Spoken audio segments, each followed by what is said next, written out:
بسم اللہ الرحمن الرحیم۔ آج کل ہمارے ایک میڈیا اسکالر دین اسلام کو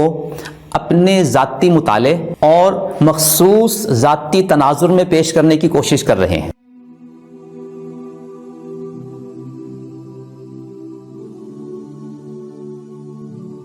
انہوں نے 17 سال کی محنت سے ایک کتاب لکھی جس کا نام ہے میزان، اور وہ کہتے ہیں کہ مجموعی طور پر یہ کتاب ربع صدی کے مطالعے اور محنت کا نتیجہ ہے، لیکن چونکہ ان کا مطالعہ بہت محدود ہے لہٰذا وہ دین اسلام کی اس نئی شکل کو جس انداز میں پیش کرنا چاہتے ہیں اس میں اتنا ٹکراؤ ہے کہ ایک جگہ پہ وہ ایک عمارت کا تعمیر کرتے ہیں اور تھوڑی ہی دیر بعد ان کے ذاتی افکار کے نتیجے میں وہ عمارت دڑھام نیچے گر جاتی ہے۔ انہوں نے اپنی کتاب میزان کے صفحہ 14 پر اپنے مخصوص تصور سنت کے نتیجے میں 26 اعمال ذکر کیے ہیں جو دین کا خلاصہ ہیں اور ہمیں سنت کے نتیجے میں ملتے ہیں۔ ان میں 5 اعمال عبادات سے تعلق رکھتے ہیں، 2 معاشرت سے تعلق رکھتے ہیں، 2 خورد و نوش سے تعلق رکھتے ہیں اور 17 کا تعلق رسوم و آداب کے ساتھ ہے۔ ان اعمال کے بارے میں وہ یہ فرماتے ہیں کہ یہ وہ چیزیں ہیں جو ہمیں سنت ابراہیمی کے نتیجے میں ملی ہیں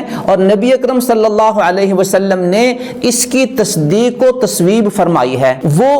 اسی میزان کے صفحہ 14 پر سنت کے بارے میں اپنے مخصوص تناظر میں لکھتے ہیں کہ قرآن ہی کی طرح ہر دور میں مسلمانوں کے اجماع سے ثابت ہوتی ہے، گویا سنت کا ثبوت اجماع سے ہے۔ وہ اپنی اسی کتاب میزان کے صفحہ 60 پر لکھتے ہیں قرآن ہی کی طرح سنت کا ماخذ بھی امت کا اجماع ہے، گویا سنت کا ماخذ بھی اجماع قرار دیا گیا۔ وہ اپنی اسی کتاب میزان کے صفحہ 639 پر لکھتے ہیں رسوم و آداب کے عنوان کے ذیل میں، ان رسوم و آداب کے بارے میں لکھتے ہیں ان کا ماخذ اب امت کا اجماع ہے اور یہ سب اسی بنیاد پر پوری امت میں ہر جگہ دین تسلیم کیے جاتے ہیں۔ گویا یہ جو رسوم و آداب اور دیگر عبادات ہیں جو سنت کے تناظر میں ملی اور جنہیں وہ دین قرار دے رہے ہیں ان کے بارے میں انہوں نے صفحہ 14 پر بھی لکھا کہ یہ سنت سے ثابت ہوتے ہیں اور سنت اجماع سے ثابت ہوتی ہے۔ صفحہ 60 پر بھی لکھا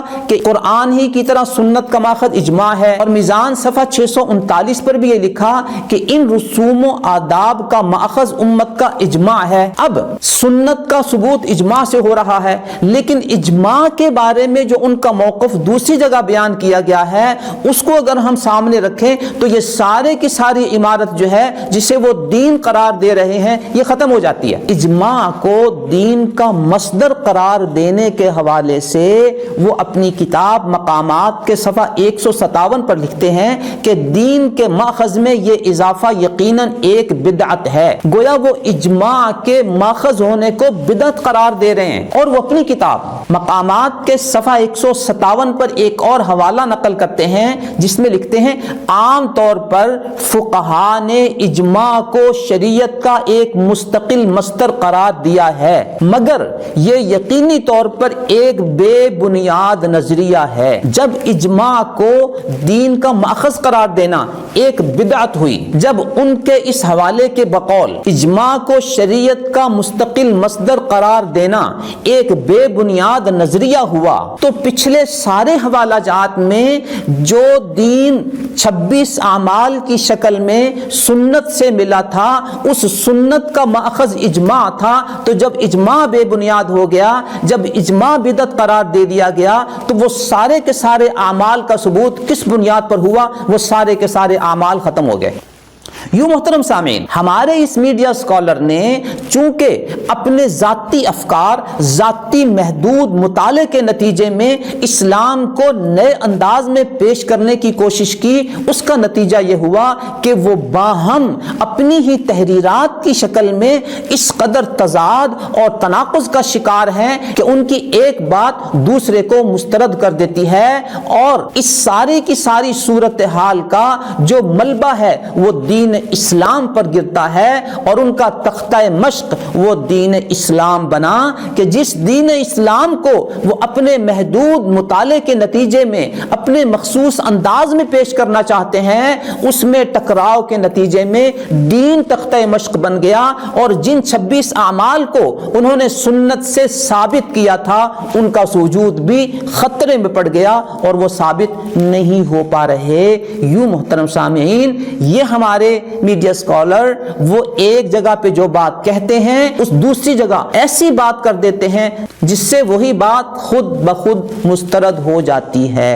دعا ہے اللہ رب العزت دین کو حضرات صحابہ کرام، حضرات تابعین، حضرات تبع تابعین، ائمہ دین، حضرات علماء، حضرات فقہاء، حضرات صوفیاء، حضرات اولیاء، امت اسلامیہ کے محدثین و فقہاء کی تعبیرات اور ان کی تعلیمات کی روشنی میں سمجھنے کی توفیق عطا فرما دے۔ اگر ہم نے دین کو سمجھنے کے لیے ایسے لوگوں کا سہارا لیا تو نتیجہ یہ ہوگا کہ وہ ایک قدم آگے بڑھاتے ہیں اور دوسرے ہی قدم میں وہ 2 قدم پیچھے ہٹ جاتے ہیں۔ اللہ تعالی ہمارے دین، ہمارے ایمان کی حفاظت فرمائے اور ہمیں دین کو صحیح انداز میں صحیح علماء سے، صحیح لوگوں سے سمجھنے کی توفیق عطا فرمائے، آمین۔